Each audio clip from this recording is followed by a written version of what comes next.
नमस्कार दोस्तों। आज लाए हैं RSAT एग्ज़ाम पेपर 21 फरवरी 2021 का महत्वपूर्ण प्रश्न पत्र का हल। दोस्तों, वीडियो अच्छा लगे तो लाइक ज़रूर करें और चैनल को सब्सक्राइब करना ना भूलें। चलते हैं हम अपने पहले क्वेश्चंस की तरफ। हमारा पहला क्वेश्चन है, मैं आमतौर पर ईमेल द्वारा उपयोगकर्ता को एक लिंक पर क्लिक करने और उनके व्यक्तिगत डेटा दर्ज करने के लिए कहा जाता है। ऑप्शन है DoS attack, phishing attack, firewall, SSL।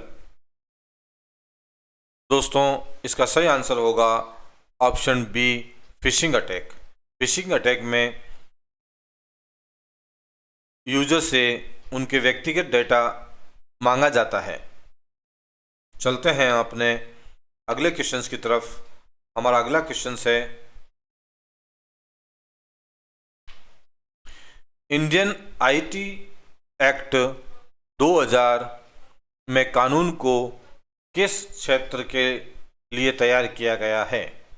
Option है income tax, industrial technology, information technology, insider technology.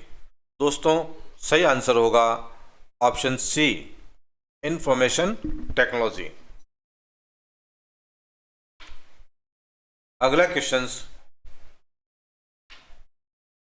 Application software का उदाहरण नहीं है।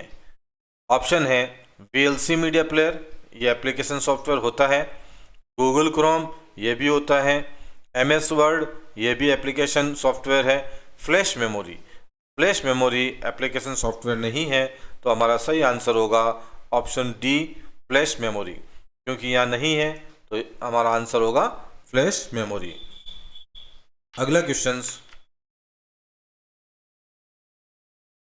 CD या DVD पर डेटा जैसे संगीत, फोटो, दस्तावेज आदि लिखने की प्रक्रिया को आमतौर पर कहा जाता है। ऑप्शन है फायरिंग, नहीं, फायरिंग नहीं कहा जाता है। बर्निंग, स्मोकिंग, नहीं। वाटरिंग, नहीं। तो सही आंसर होगा ऑप्शन बी, बर्निंग। जब आप CD या DVD पर कोई भी प्रक्रिया को राइट करना चाहते हैं तो आपको उसमें बर्निंग करना होगा। देखते हैं हम अगला क्वेश्चंस। अगला क्वेश्चंस होगा, SMTP का पूर्ण रूप क्या है? ऑप्शन है simple mail transfer protocol, similar mail transfer protocol, same money transfer protocol, simple money transfer protocol. दोस्तों, सही आंसर होगा option A, simple mail transfer protocol.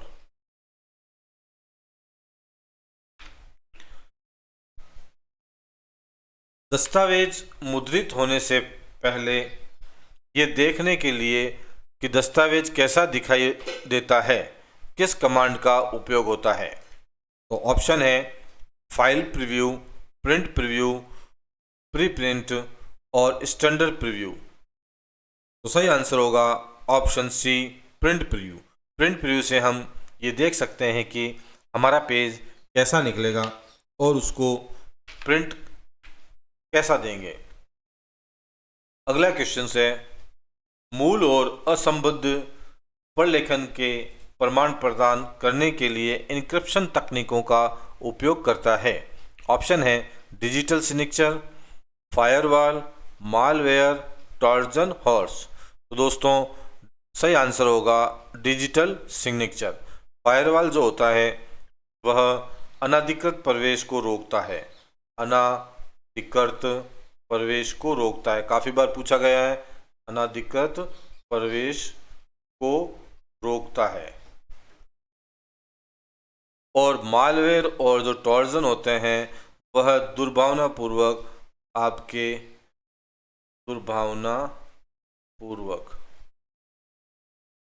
आपके कंप्यूटर में भेजे जाते हैं। ये एक तरह से वायरस का रूप है।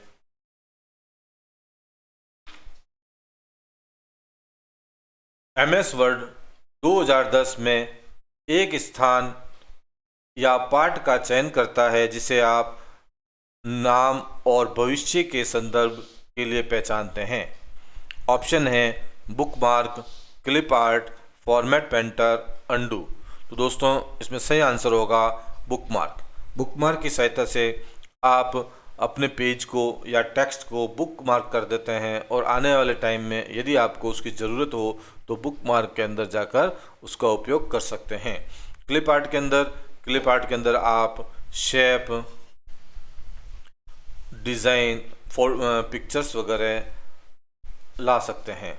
फॉर्मेट पेंटर में आप टेक्स्ट की फॉर्मेटिंग को कॉपी कर सकते हैं। सवाल आता है इसका आकार कैसा होता है? इसका आकार ब्रुश के समान होता है। ब्रुश के समान होता है।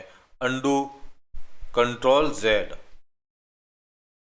CTRL+Z, कंट्रोल जेड का अंडू वापस एक कदम पीछे की ओर चलता है। चलते हैं अगले क्वेश्चंस की तरफ।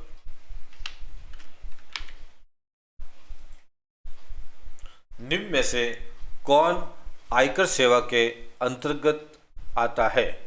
ऑप्शन है पैन कार्ड, आवेदन और अपडेशन, टिकट बुकिंग सेवाएं, टिकट रद्द सेवाएं, ऑनलाइन रिफिल बुकिंग। तो दोस्तों इसमें सही आंसर होगा पैन कार्ड, आवेदन और अपडेशन। ये आयकर सेवाओं के अंतर्गत आता है। टिकट बुकिंग अगर आप करवाना चाहते हैं या रद्द करवाना चाहते हैं तो रेल टिकट के लिए आपका सवाल आता है IRCTC के बारे में। IRCTC आपके ट्रेन टिकट वगैरह रद्द कर सकता है। और LPG गैस से आप LPG गैस बुकिंग भी कर सकते हैं। अगला क्वेश्चन देखते हैं। निम्नलिखित विकल्पों में से ईमेल पते का एक वैध उदाहरण चुनिए। तो दोस्तों ईमेल का नियम है कि आगे यूज़र आईडी बना होता है, यूज़र आईडी होता है और @ से ये डिवाइड होता है और फिर सर्विस प्रोवाइडर का नाम होता है। अब देखते हैं डॉट का भी यूज़ होता है इसमें, तब जाके ये सही होता है। देखते हैं www.vmou.ac.in, ये एक URL है, ये हमारा ईमेल नहीं है। गूगल भी URL है, ईमेल नहीं दिखन नज़र आ रहा है। और RACT@vmou.ac.in, तो ये @ का भी उपयोग किया गया है और डॉट के बाद में गवर्नमेंट सर्विस प्रोवाइडर भी है।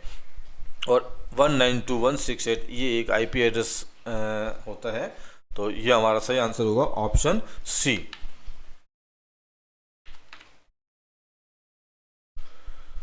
MOOC का पूर्ण रूप क्या है? ऑप्शन है massive open online courses, money on online courses, more open online courses, movie on online computer science. तो दोस्तों सही आंसर होगा option a massive open online courses. इसके अंदर अगर आपको उदाहरण पूछा जाए तो उदाहरण होता है UDCT करके है, UDCT और edX है और खान एकेडमी है, खान एकेडमी और कोर्सेरा है, कोर्सेरा। ये चारों आपके MOOC के उदाहरण हैं।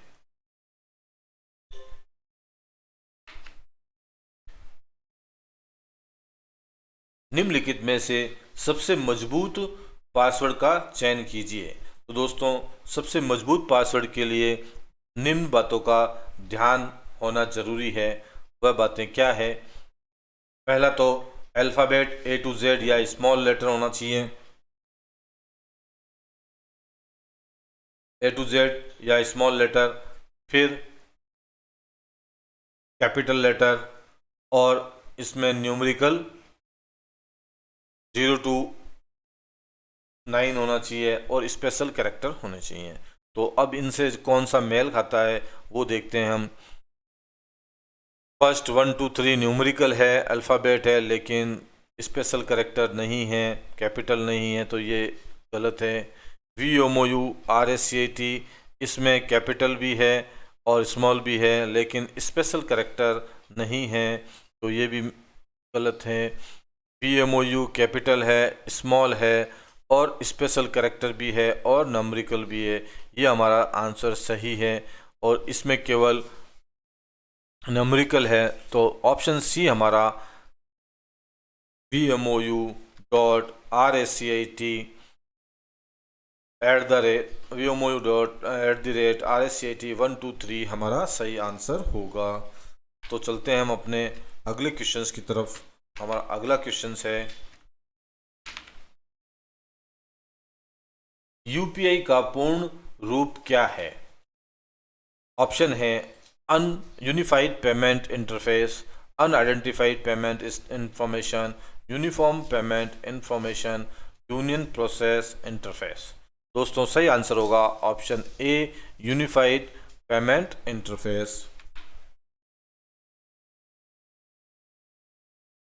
निम्नलिखित में गलत कथन का चयन कीजिए।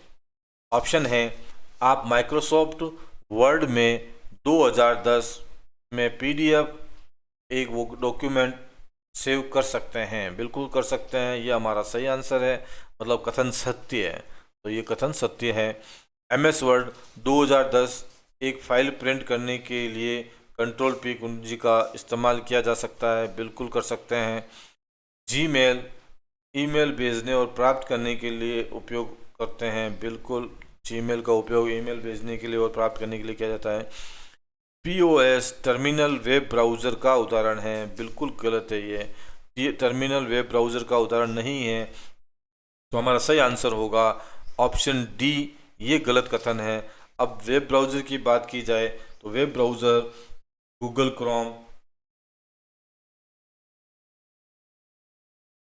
क्रोम एक वेब ब्राउज़र है।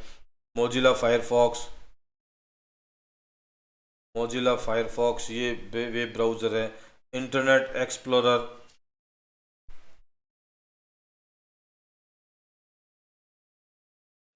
एक्सप्लोरर और सफारी ये वेब ब्राउज़र के उदाहरण हैं। इनमें से भी सवाल आपके काफ़ी बार पूछा गया है। एमएस एक्सेल 2010 में लैन VMOU.RSCIT का आउटपुट क्या होगा। ऑप्शन है 11, 12, 10, 9। तो दोस्तों इसमें सही आंसर आपके 10 लेंथ जो फॉर्मूला होता है वो जो अक्षर की कैरेक्टर के बारे में बताता है। तो यहाँ VMOU और फिर है स्पेस RSCIT।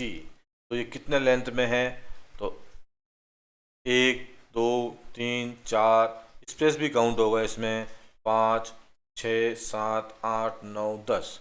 तो इसका मतलब हमारा ये जो लेंथ जो होगा 10 करेक्टर में होगा। तो ऑप्शन सी हमारा सही आंसर है। अगला क्वेश्चन देखते हैं। राजस्थान के लिए SaaS software as a service, PaaS platform as a service के आधार पर end to end cloud enable है। ऑप्शन है राजमेघ, राजधारा, राज सेवा द्वार, राज संपर्क। तो हमारा सही आंसर होगा राजमेघ। राजमेघ जो होता है वह सॉफ्टवेयर एज और प्लेटफॉर्म एज के आधार पर एंड टू एंड क्लाउड के एनेबल करता है।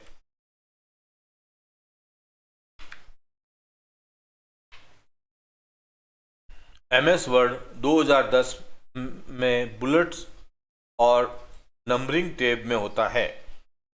बुलेट्स और नंबरिंग कहाँ पर मिलते हैं? इंसर्ट में, व्यू में, होम में, डिज़ाइन में। तो दोस्तों सही आंसर होगा ऑप्शन सी, होम में।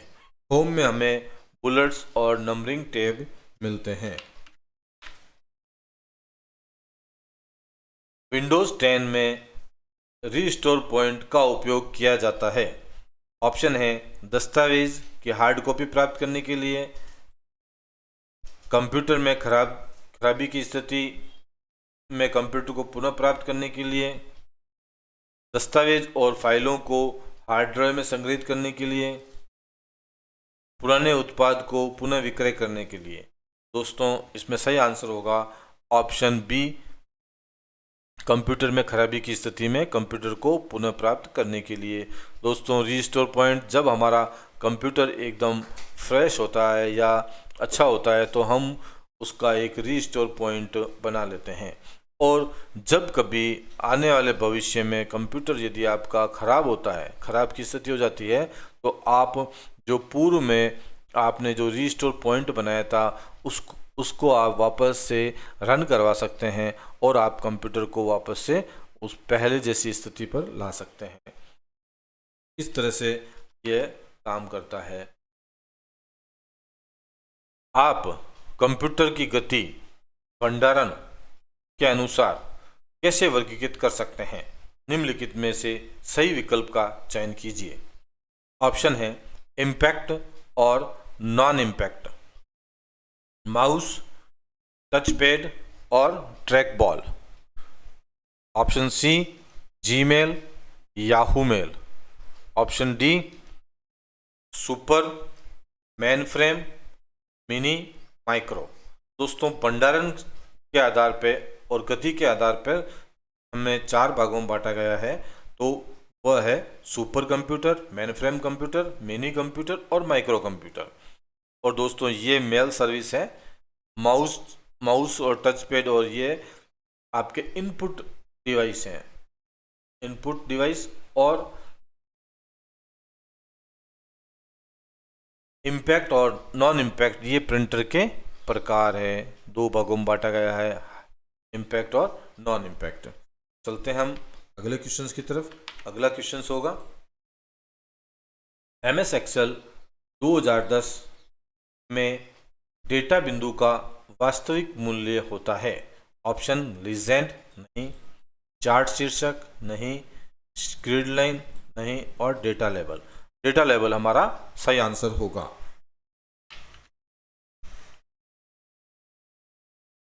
आपको ये चुनने में सक्षम बनाता है कि किसी दस्तावेज में पैराग्राफ को दाएं बाएं दाएं मार्जिन से कितनी दूर ले जाना है।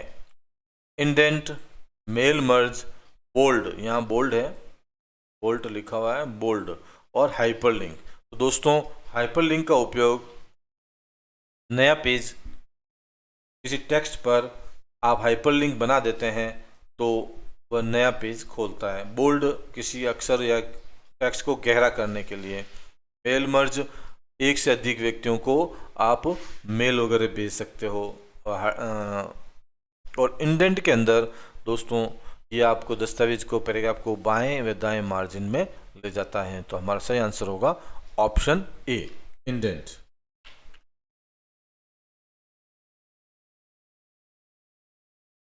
कथन बताने आपको कौन सा कथन सही है और कौन सा गलत है। तो दोस्तों सेकेंडरी मेमोरी एक वोलेटाइल मेमोरी है, तो ये आपका कथन बिल्कुल गलत है। सेकेंडरी मेमोरी जो होती है नॉन वोलेटाइल होती है। तो कथन फर्स्ट गलत है। और कथन दूसरा है रोम एक नॉन वोलेटाइल मेमोरी है। तो रोम जो है वो नॉन वोलेटाइल होता है। कथन ये सत्य है। तो देखते हैं कौन सा आंसर हमारा सही है। एक सही है, दूसरा गलत है, नहीं, एक गलत है और दूसरा सही है। बिल्कुल ये हमारा सही आंसर होगा। अगले क्वेश्चंस की तरफ बढ़ते हैं हम। विंडोज 10 यूजर इंटरफेस के नीचे के भाग में मौजूद होती है और आमतौर पर इसमें स्टार्ट मेन्यू होता है। तो स्टार्ट मेन्यू कहाँ पर स्थित होता है? जो हम नीचे की तरफ टास्क बार, आइकन, माइक्रोसॉफ्ट और फायरवॉल। दोस्तों सही आंसर होगा टास्क बार। टास्क बार पर हमें स्टार्ट मेन्यू प्रदर्शित होता है और ये डेस्कटॉप के नीचे की भाग की तरफ स्थित रहती है। मॉडेम के लिए संक्षिप्त नाम है मॉडल्ड, डीमॉडल्ड, गलत है। मोशन डिवाइस, गलत। मिशन डिकमीशन, गलत। मॉड्यूलेटर, डीमॉड्यूलेटर, ये सही है। अब मॉडेम का कार्य क्या है? मॉडेम का कार्य जो आपके एनालॉग जो होते हैं उसको डिजिटल करता है और डिजिटल को एनालॉग में परिवर्तित करने का कार्य मॉडेम का होता है, मॉड्यूलेटर और डीमॉड्यूलेटर।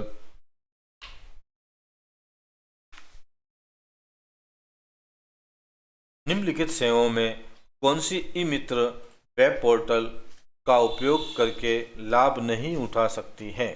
इनमें से कौन सी सेवा है जिसमें आप ई मित्र का लाभ नहीं ले सकते हो? बिजली का बिल भुगतान कर सकते हैं ई मित्र के द्वारा, पानी का बिल भुगतान कर सकते हैं, बोनाफाइड यानी मूल निवास प्रमाण पत्र आप बना सकते हैं। मोबाइल के बीच फाइलों को साझा करना नहीं, ये गलत है, मोबाइल के बीच साझा नहीं कर सकते।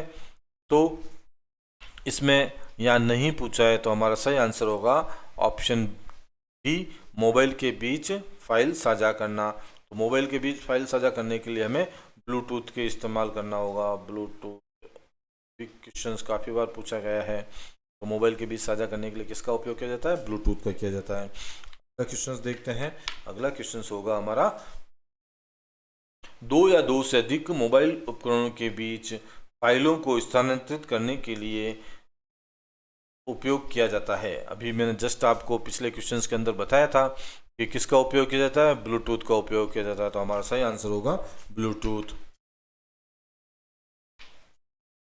कॉम्बिनेशन कुंजी है, कॉम्बिनेशन कुंजी कौन सी है? Enter, delete, backspace, alt, control, shift, space bar, enter और विंडोज, F1, F10 और F12। तो दोस्तों सही आंसर होगा अल्ट, कंट्रोल और शिफ्ट। ये सब कॉम्बिनेशन की है, ये किसी ना किसी के साथ में चलती है। जैसे अल्ट का उदाहरण लें, अल्ट प्लस F4, इसकी सहायता से कंप्यूटर को आप शट डाउन कर सकते हैं, या आप जो भी आपकी विंडो खुली हुई है उसको क्लोज कर सकते हैं, विंडो से एग्जिट हो सकते हैं और कंप्यूटर को भी इसकी सहायता से शट डाउन वगैरह कर सकते हैं। स्पेस बार, एंटर और विंडोज कुंजी, F1, F ये है आपके फंक्शन कीज। अच्छा, मैं बता रहा था आपको कंट्रोल ये दूसरा किसके साथ चलती है? कंट्रोल प्लस, जैसे मैं बताऊं आपको उदाहरण के तौर पे, कंट्रोल प्लस N न्यू होगा। और शिफ्ट के साथ में आप कोई भी अक्षर अगर दबाते हो, जैसे मैं शिफ्ट प्लस N स्मॉल दबाऊंगा तो कैपिटल N होगा। तो इस तरह से, और alt, control shift, control plus shift plus अगर डिलीट दबाता हूँ मैं, तो आपकी जो भी फाइल होगी वह परमानेंटली डिलीट हो जाएगी या हट जाएगी। परमानेंटली अगर आपको हटाना है तो कंट्रोल शिफ्ट प्लस डिलीट का, शिफ्ट प्लस डिलीट का उपयोग होगा, कंट्रोल का नहीं होगा, केवल शिफ्ट प्लस डिलीट का उपयोग होगा। अगला क्वेश्चन देखते हैं। MS वर्ड 2010 में जूम स्लाइडर का क्या उपयोग है? ऑप्शन है व्यूइंग क्षेत्र को बढ़ा या घटा कर देखने के लिए, चयनित पार्ट को बोल्ड करने के लिए, चयनित पार्ट को हटाने के लिए, एक पैराग्राफ में नया पार्ट सम्मिलित करने के लिए। तो दोस्तों जूम जो स्लाइडर जो होता है, जो आपके कार्य क्षेत्र है या जो देखने का क्षेत्र है, व्यूइंग क्षेत्र को आप छोटा या बड़ा करके देख सकते हैं। तो हमारा सही आंसर होगा ऑप्शन ए, हमारा सही आंसर होगा।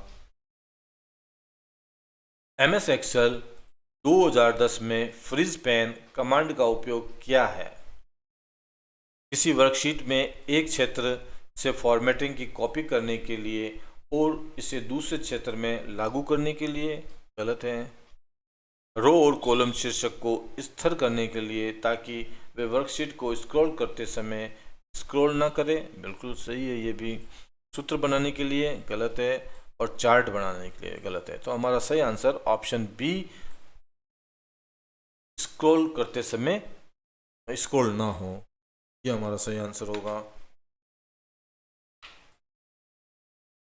मान लीजिए कि MS एक्सेल में सेल B1 और B2 और B3 में कोई संख्यात्मक मान है।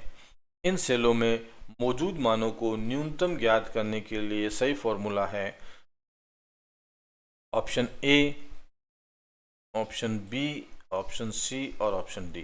देखो दोस्तों, मिनिमम वैल्यू ज्ञात करने के लिए MIN बराबर करके MIN और इसके अंदर ये वैल्यू का सेल का एड्रेस वगैरह डालते हैं। तो अब इसमें बराबर करके MIN ये दिख रहा है मेरे को, और यहाँ है, ये दोनों गलत है, ये इसको आप गलत कर दो। मैक्स अधिकतम ज्ञात करने के लिए होता है। और अगला ये देखो, यहाँ मैक्स लगा रखा है, ये भी आपका गलत है। अब मिनिमम और ये मिनिमम, जब हम इस MIN इसमें हम यूज़ करते हैं तो B2 और B3 दोनों में से जो भी मिनिमम वैल्यू होगी वो यहाँ पर स्टोर होगी, और फिर B1 और इसमें से जो होगा वो उसकी मिनिमम वैल्यू प्रदर्शित होगी। तो हमारा सही आंसर होगा ऑप्शन ए। ये हमारा सही आंसर होगा।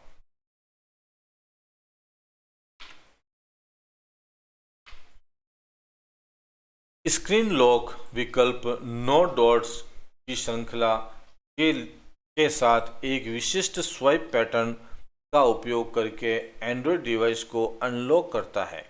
ऑप्शन है स्वाइप, पैटर्न, पिन और पासवर्ड। दोस्तों, जब आप मोबाइल को अनलॉक करना चाहते हैं उसमें ये स्वाइप, पैटर्न, पिन और पासवर्ड सभी का उपयोग करते हैं, लेकिन 9 डॉट बनाए होते हैं उनकी सहायता से आप एक पैटर्न बना सकते हैं। जैसे मैं ये पैटर्न बना के आपको बता रहा हूँ, ये इस तरह से पैटर्न बन सकता है। तो और जो मोबाइल होता है वो लॉक हो जाता है। तो हमारा सही आंसर होगा option B, pattern.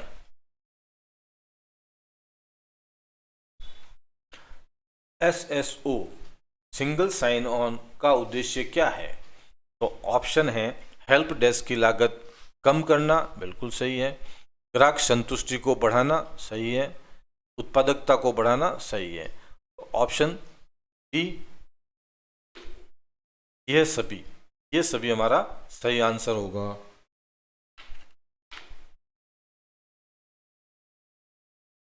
MS PowerPoint 2010 slide में को डाला नहीं जा सकता। तो आप किसको MS पावरपॉइंट के अंदर, स्लाइड के अंदर किसको नहीं डाल सकते? गणितीय समीकरण को डाल सकते हैं, वीडियो फाइल को डाल सकते हैं, ऑडियो फाइल को डाल सकते हैं, मॉडेम को। दोस्तों, मॉडेम को नहीं डाल सकते हैं, ये एक तरह से हार्डवेयर होता है, तो हम इसको नहीं डाल सकते। हमारा सही आंसर यहाँ नहीं पूछा है तो हम मॉडेम नहीं डाल सकते। तो इस तरह से दोस्तों हमारा आज का जो चैप्टर होता है वो समाप्त होता है। वीडियो को लाइक ज़रूर करें और शेयर करें, और चैनल को सब्सक्राइब करना ना भूलें। धन्यवाद दोस्तों।